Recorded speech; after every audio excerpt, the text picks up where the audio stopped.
E agora? Agora sim. Agora Deu? sim. Ah, tá legal. Oi, João. A cara do João. Ei, João. Aqui. Então, tá bom. É, retomando, então, a nossa matéria, nós estamos agora discutindo os requisitos da petição inicial. Os requisitos que vocês encontram lá no artigo 319 do Código de Processo Civil. O artigo 319, como nós vimos até agora, tem alguns requisitos específicos e que nós já estudamos, né? Primeiro, ele diz que a petição inicial deve indicar o juízo a que ela será dirigida. Tá? Então, nós vimos que nesse momento, para a indicação do juízo, nós precisamos analisar aqueles critérios de fixação da competência. Em segundo, ela diz que há necessidade de se fazer, o 319, ele determina que há necessidade de se fazer a qualificação das partes. E daí, ali a gente vê que há necessidade, portanto, de colocar nome, prenome, estado civil, a profissão, o domicílio, o número de inscrição do CPF e o endereço eletrônico e o endereço residencial, tanto do autor quanto do réu. No 319, inciso 3º, nós vimos que há necessidade de apontar os fatos e os fundamentos jurídicos do pedido que está sendo feito. Nós já vimos que os fatos e os fundamentos jurídicos do pedido nada mais são do que um dos elementos identificadores da ação, que é a causa de pedir. A aula passada, nós estudamos o pedido, que faz parte do artigo 319, inciso 4º, né, em que ele diz que há necessidade de apontar o pedido e suas especificações. E nós estudamos a aula passada, portanto, os pedidos, as formas de pedido e algumas de suas especificações. Então, vamos só lembrar o que nós vimos na aula passada. Então, vamos lá. Nós vimos na aula passada que o pedido ele deve ser certo e determinado, né? Que a certeza e a determinação do pedido estão ligados à qualidade e à quantidade do pedido que é feito, no que diz respeito ao objeto litigioso. Mas nós vimos também que esse pedido ele pode ser tanto de acumulação própria, que é o cumulativo propriamente dito, e vimos que ele pode ser de acumulação imprópria, que é o que nós chamamos de pedido alternativo e subsidiário. Bom, vimos que o pedido ele deve ser certo, mas que existem alguns pedidos que necessariamente não precisam ser expressos na petição inicial, porque alguns dos pedidos eles são implícitos, né? Então, mesmo que o advogado não faça esse pedido, como os honorários advocatícios, as verbas sucumbenciais, os juros legais, mesmo que o advogado não faça esse pedido, o juiz, por determinação legal, ele vai fixar, ele vai se manifestar acerca dessas questões, ok? Muito bem. Nós vimos, então, portanto, que o pedido cumulado, ele pode ser próprio, que a acumulação própria é aquelas que pode ser simples ou sucessiva, ou seja, eu pedi para vocês o seguinte: toda vez que vocês encontrarem a partícula e, né? Ou seja, toda vez que o pedido que a parte autora queira seja acumulado, ou seja, eu quero uma coisa e mais outra, nós chamamos de pedido cumulado próprio. Esse pedido cumulado próprio ele pode ser simples, quando o autor ele quer as duas coisas e uma não depende da outra, ou ele pode ser um pedido cumulado próprio sucessivo, quando o autor ele quer também as duas coisas, contudo, o segundo pedido, ele é dependente da procedência do primeiro.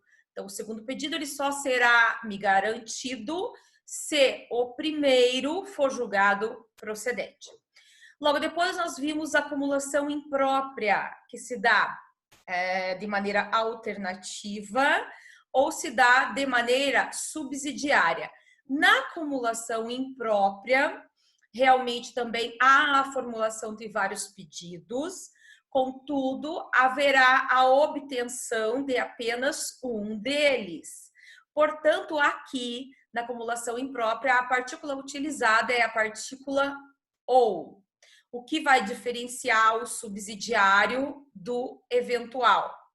No pedido, desculpem, o subsidiário do alternativo.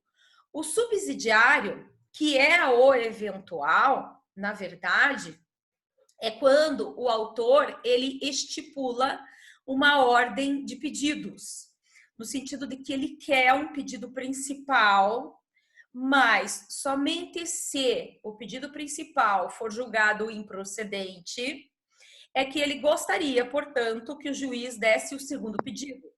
Então, imaginemos, por exemplo, que eu quero que seja mova uma ação contra a União, requerendo que haja a aplicação de algumas verbas na minha aposentadoria.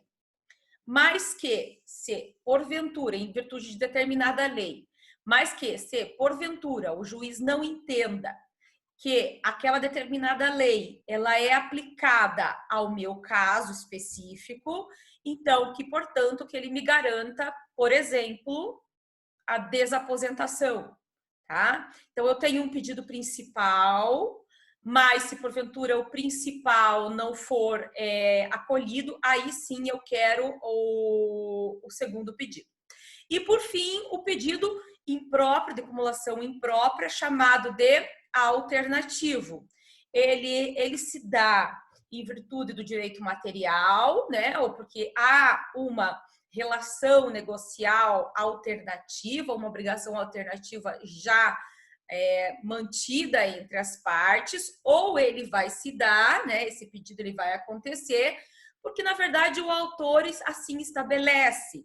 Então, veio por meio dessa, ao final, né, o autor, ele coloca na petição inicial, né, veio por meio dessa requerer a vossa excelência o pagamento de determinada quantia ou a entrega de 20 cabeças de gado.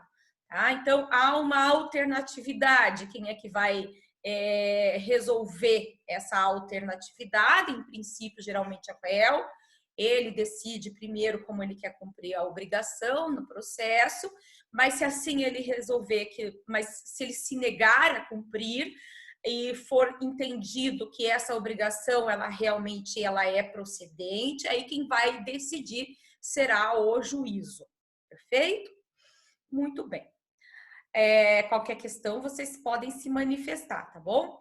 Muito bem. Aí faltou, gente, eu falar a respeito de um artigo específico, que é um pedido especial. Eu coloquei aí no material como pedido especial. É o artigo 323. O artigo 323 determina assim, ó. Na ação que tiver por objeto cumprimento de obrigação em prestações sucessivas, vejam, gente, aqui o pedido, esse pedido especial, ele não está se referindo ao pedido de cumulação, cumulação própria sucessiva, tá? Vamos diferenciar os dois. Lá para cima, inclusive, está errado aqui no material. Aí eu coloquei o 323, não é. Preciso diferenciar isso aqui para vocês, ó. Vamos diferenciar esse pedido especial do 323, tá? Artigo 323, do pedido de cumulação própria sucessiva, bom? Eu vou explicar primeiro o 323, qual é a interpretação dele, depois eu volto aqui para a acumulação por obra sucessiva para vocês entenderem perfeitamente, né? De maneira que não reste nenhuma dúvida. O artigo 323, então, ele diz assim, ó, na ação que tiver por objeto cumprimento de obrigação em prestações sucessivas, só arrumar aqui, prestações sucessivas, essas serão consideradas incluídas no pedido, independentemente de declaração expressa do autor, e serão incluídas na condenação enquanto durar a obrigação, se o devedor no curso do processo deixar de pagá-las ou de consigná-las. Vejam, o que o artigo 323, ao que ele está se referindo, é inclusive um pedido especial, mas ele inclusive é um pedido implícito. O que é dizer que é um pedido implícito? Significa sempre que, se o autor não o fizer, mesmo que o autor não o peça, é mais correto pedir, mas mesmo que o autor não o peça, essa questão deverá ser tratada pelo juiz. Diz respeito aqui àquelas obrigações que a gente chama de trato sucessivo ou prestações periódicas, que se vencem em parcelas, já vinham se vencendo fora do processo e que continuam vencendo ao longo da ação. Então, vamos pensar em uma determinada situação, a ação de alimentos. Quando nós movemos uma ação de alimentos, não sei, mas posso dizer que talvez a grande maioria, a esmagadora maioria das ações de alimentos, é feito um pedido que se chama pedido de alimentos provisórios. O juiz, ele analisa aquele pedido de alimentos provisórios logo no início da petição, até mesmo antes da citação do réu. Ele vai analisar esse pedido de alimentos provisórios. E ele vai determinar, por meio de uma decisão interlocutória, a fixação dos alimentos provisórios, ok? Então, vejam, ali ele já fixa os alimentos. A partir da citação do réu, feita, daquela decisão interlocutória do magistrado, aquela decisão é no sentido de que fixam os alimentos provisórios e cite-se o réu para comparecer a uma audiência de mediação e conciliação e apresentar a sua resposta, né? Então, a partir daquele momento, a partir da citação do réu daquela decisão interlocutória, gente, aquelas prestações, elas já começam a vencer mês a mês, tá? Elas já começam a vencer mês a mês. Então, imaginem que o réu foi citado dessa decisão interlocutória que determinou essa medida provisória de alimentos ali em fevereiro, né? Então, passou fevereiro, ele não pagou, passou fevereiro, março, abril.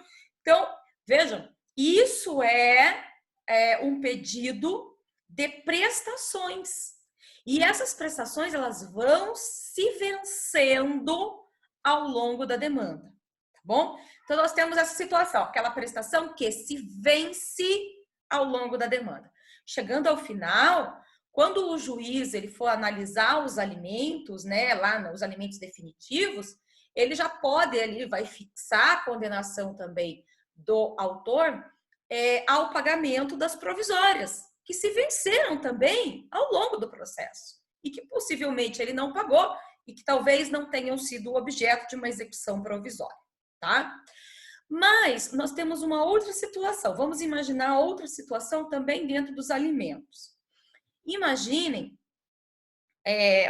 vamos pensar em um aluguel. Vamos só mudar o direito material aqui. Vamos pensar no aluguel. Imaginem que eu tenho um contrato de aluguel, né? E esse aluguel não está sendo cumprido. São prestações mensais. E ele não está sendo cumprido. Então, eu movo uma ação contra o réu.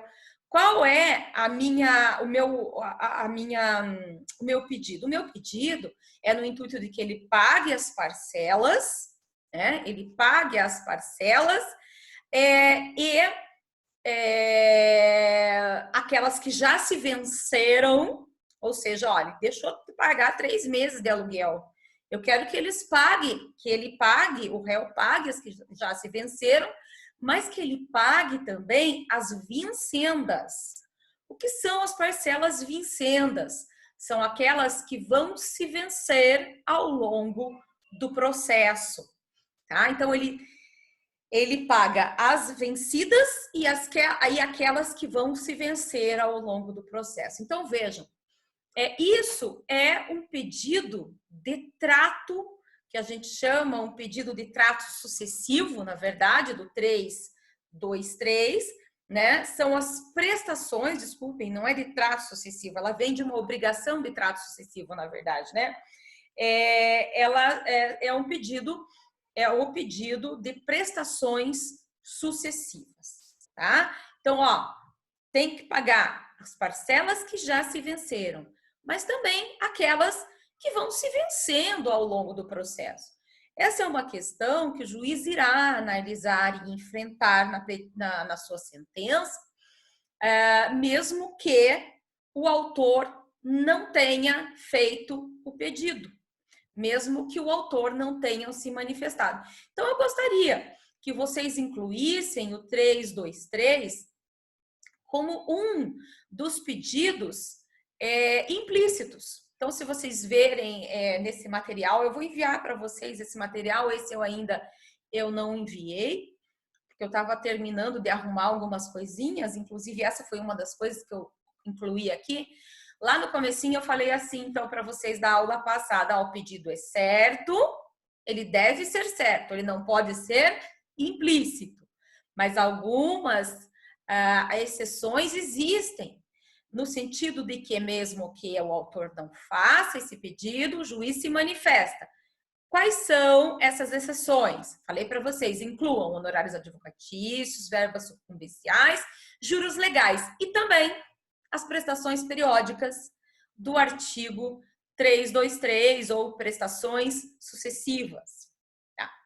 Aí eu disse para vocês assim, ó, mas vamos diferenciar esse 323 do pedido cumulado próprio sucessivo. Vamos sim. O pedido cumulado próprio sucessivo, ele tem uma outra natureza, tá? Então, não vamos confundir os dois. E aí, eu disse para vocês que o pedido cumulado próprio sucessivo é aquele que ele tem uma questão prejudicial. Significa que o juiz precisa analisar primeiro uma questão prejudicial no primeiro pedido. Se ele analisar e julgar pela procedência do primeiro pedido, ele acolher o primeiro pedido, aí sim ele passa a enfrentar o segundo pedido, que poderá ser acolhido ou não. Aí, como exemplo, pedi para que vocês colocassem a questão da ação de investigação de paternidade cumulada com alimentos. Então, na ação de investigação de paternidade cumulada com alimentos, nós temos um pedido aí que é preliminar, que é prejudicial. Qual é o pedido prejudicial? É a questão da declaração da relação de parentesco, né? Então, para que o juiz possa acolher e fixar alimentos, né, julgar procedente os alimentos e fixar o valor da condenação, ele precisa obrigatoriamente dizer que entre o autor e o réu há uma relação de parentesco. Então, se ele acolhe o primeiro, né, então ele declara a relação de parentesco, aí sim, ele julga procedente, ele passa para a análise do segundo pedido. Então, há uma diferença, tá? Então, o 323, ele está se referindo, na verdade, a prestações periódicas. Aquelas prestações que se venceram antes do processo, né, até a propositura da ação, e que continuarão a se vencer ao longo da demanda. Tá bom? Muito bem. Agora, a gente vai passar a uma pequena diferenciação que eu costumo fazer. É uma diferenciação de menos importância, né? Contudo, eu gostaria que vocês se lembrassem disso. ela não é uma diferenciação muito relevante, porque numa petição inicial a gente não costuma diferenciar o que é pedido e o que é requerimento, tá? A gente não costuma diferenciar. Mas, por força da questão metodológica da matéria e da disciplina, há necessidade de que eu faça essa pequena diferenciação para vocês. Na maioria das peças, das petições iniciais, a gente faz esses pedidos, né? Você faz todos esses pedidos, mas você formula também alguns requerimentos, tá? Tanto que alguns advogados têm o costume de colocar assim, lá no último requisito da sua peça inicial, ele coloca assim, dos pedidos e dos requerimentos, né? O que diferencia um, o que diferencia o outro?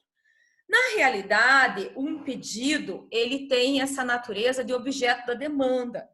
Então, ele vai se diferenciar em pedido imediato, e tem todas essas especificações que a gente acabou de estudar. Tá? Ele pode ser próprio, ele pode ser impróprio, ele tem esse pedido especial, enfim. Os requerimentos que a gente faz naquele mesmo capítulo da petição inicial, como requerimento de citação do réu, requerimento de intimação do Ministério Público, requerimento para que sejam possíveis todos os meios de prova necessário, né? Requerimento de envio de ofícios, seja ao Detran, a Receita Federal, a Justiça do Trabalho, a Justiça Estadual, a Justiça Federal, enfim. Todos esses requerimentos, eles, na verdade, eles não são pedidos porque eles não estão se manifestando especificamente sobre o objeto da demanda. Então, nós não estamos discutindo nesses requerimentos o objeto da ação. A gente chama de requerimentos porque eles têm apenas o intuito de regulamentar, de dar uma efetividade ao andamento do processo. Tá? Então, a gente geralmente faz pedidos e logo após a gente faz também requerimentos, né? Se o réu não é mais um requisito da petição inicial, né? O pedido de... O requisito, desculpem, o requerimento de citação do réu, antes era, hoje não é mais um requisito, né? Seja intimado o representante do Ministério Público para se manifestar no feito. Então, isso tudo constitui requerimento, tá? Não são análises que o juiz pode ou deve fazer no seu juízo de admissibilidade da petição inicial que vá atrapalhar o julgamento da ação, de maneira alguma. Tá? São pedidos formulados, são requerimentos formulados pelo autor, no intuito de dar efetividade ao andamento processual. Perfeito? Muito bem. Agora a gente vai enfrentar a questão do valor da causa. Veja, o artigo 291 do Código de Processo Civil, deixa eu achar aqui o 291. Aqui, artigo 291 do Código de Processo Civil, eu acho que nós já devemos estar, aqui não está apontando o tempo que nós estamos em aula, tá? Mas se porventura ele parar, eu imagino que a gente deva estar ali nos 20, 28 minutos, tá? Eu faço sempre uma análise aí de mais ou menos quanto que vai dar, mas se ele apontar para a parada, aí a gente recomeça, tá? Até terminar a aula, tá? Tá bom? Aqui no material você marcou, prof, 22 minutos e saiu aqui no material. Oi? Aqui no material você marcou aqui 22 minutos até chegar nesse item. Marquei? Uhum. Mas eu mandei? Tá aqui. Tá marcado aqui, só nesse item, 22 minutos. Eu costumo... Nossa, tá, mas eu imagino que a gente esteja mais ou menos por isso. Que horas são? Vejam aí quanto tempo falta. Eu tô marcando para não dar aquela fechada errada na nossa aula. Vamos tentar. Deu certo? Eu não sei como é que eu Tá, eu vejo. também não tá aparecendo aqui. Eu esqueci de ligar aqui, mas enfim, vamos indo. Mas eu acho que a gente deve estar por aí. Para não dar aquela fechada na aula, eu quero fechar logo sem a gente ter essa prejudicialidade de ficar faltando tempo, tá bom? Mas vamos lá então. O artigo 51, tá? A toda causa será atribuído o valor certo, ainda que não tenha conteúdo econômico imediato aferível. Vocês lembram que a gente falou o pedido deve ser certo e determinado? A toda causa será atribuído um valor certo, ainda que não tenha conteúdo imediatamente aferido, mesmo que o pedido seja indeterminado. Então, vamos conversar a respeito do 291. O 291, ele indica que o valor da causa é uma obrigatoriedade. O valor da causa, apontar o valor da causa na petição inicial é uma obrigatoriedade. E eu quero que vocês já abram aí um espaço, não está aqui no material, mas também há a obrigatoriedade de apontar o valor da causa em uma outra peça que se chama reconvenção, tá? Tanto na petição inicial quanto no valor, quanto na reconvenção há necessidade, essa obrigatoriedade de se apontar o valor da causa. Mas para que serve apontar o valor da causa? O valor da causa, ele serve para várias questões, tá? Ó, fixar a competência relativa, fixar o procedimento. Ele tem relevância em alguns estados para o cálculo das custas processuais, para fixar, ele serve como referência para a fixação dos honorários de sucumbência. Ele serve, errei mesmo, faltam 10 minutos. Faltam 10 minutos, tá? E ele serve como referência para o cálculo de algumas penalidades procedimentais. Então, vamos conversar rapidinho sobre as suas finalidades. O valor da causa, ele deve ser apontado em moeda corrente nacional, tá? Então, dou à causa o valor de R$1.000. Dou à causa o valor de, ou dá-se, né?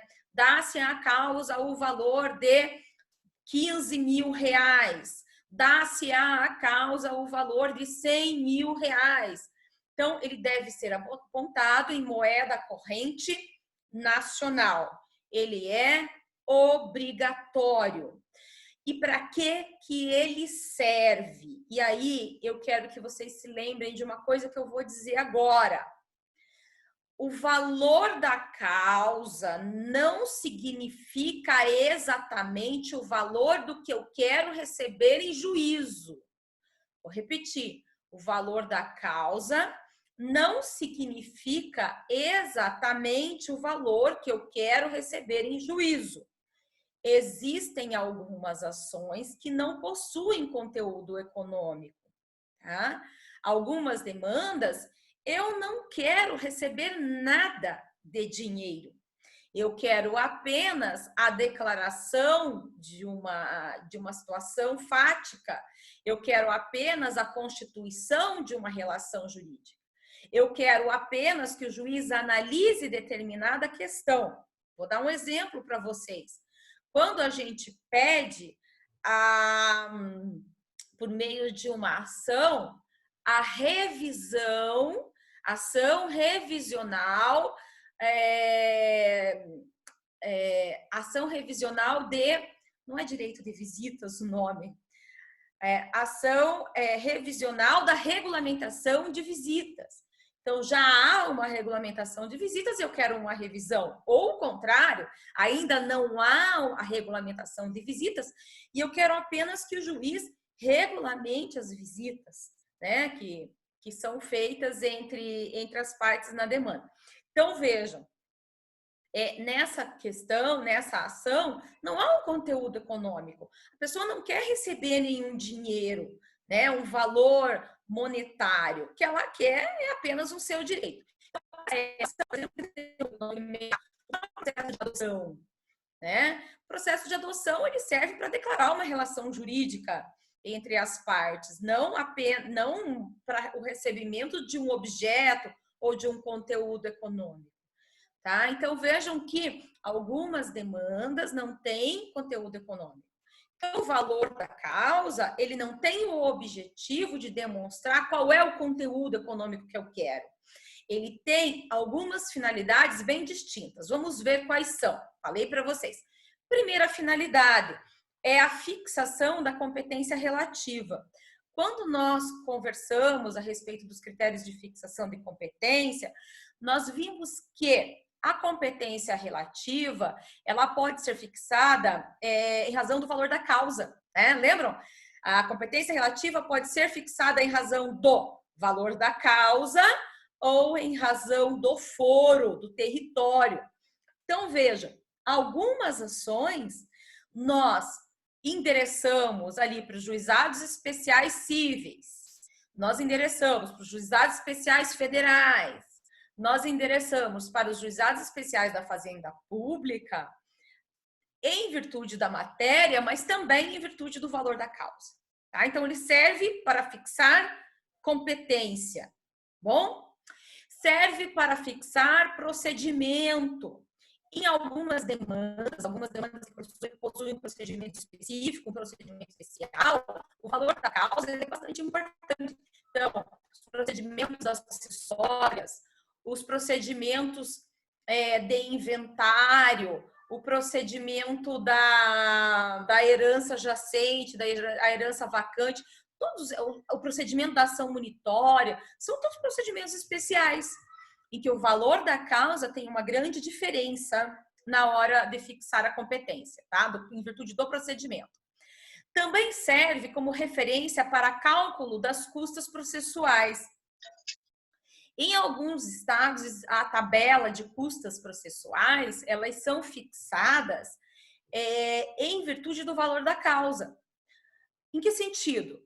Então, é expedido pela Corregedoria do Estado uma determinação dizendo que, então, nas causas que possuem valor de 1.000 a, sei lá, 5.000 reais, valor da causa, né? Nas demandas em que o valor da causa é de 1.000 a 5.000 reais,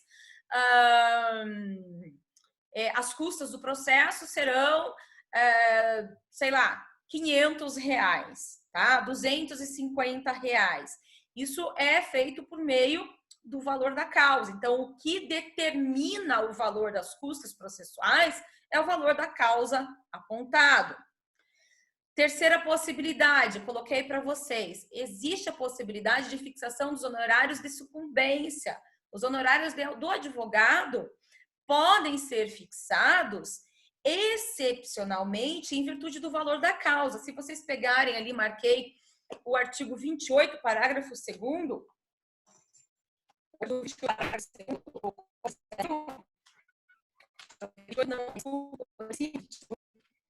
artigo 5, parágrafo 2º, diz assim, ó, a sentença condenará o vencido a pagar os honorários,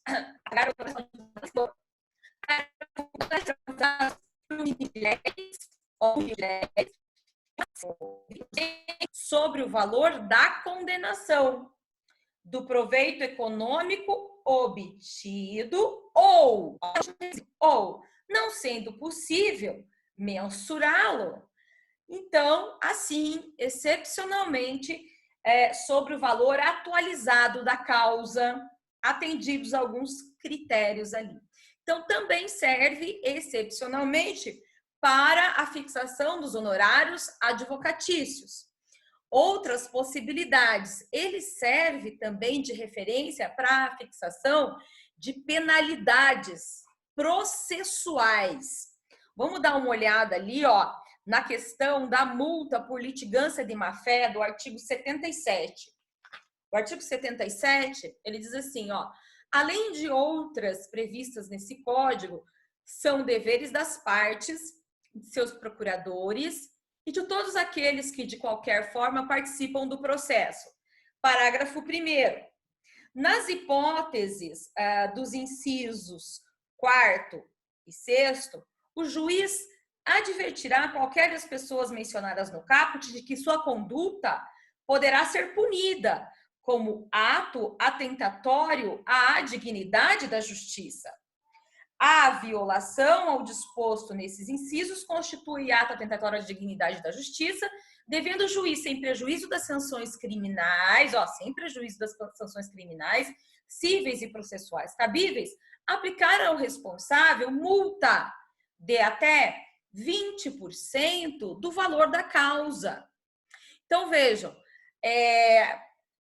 multa por litigância de má-fé, multa por ato atentatório à dignidade da justiça e outras tantas multas que nós encontramos dentro do Código de Processo Civil, como a dos embargos, quando são considerados protelatórios.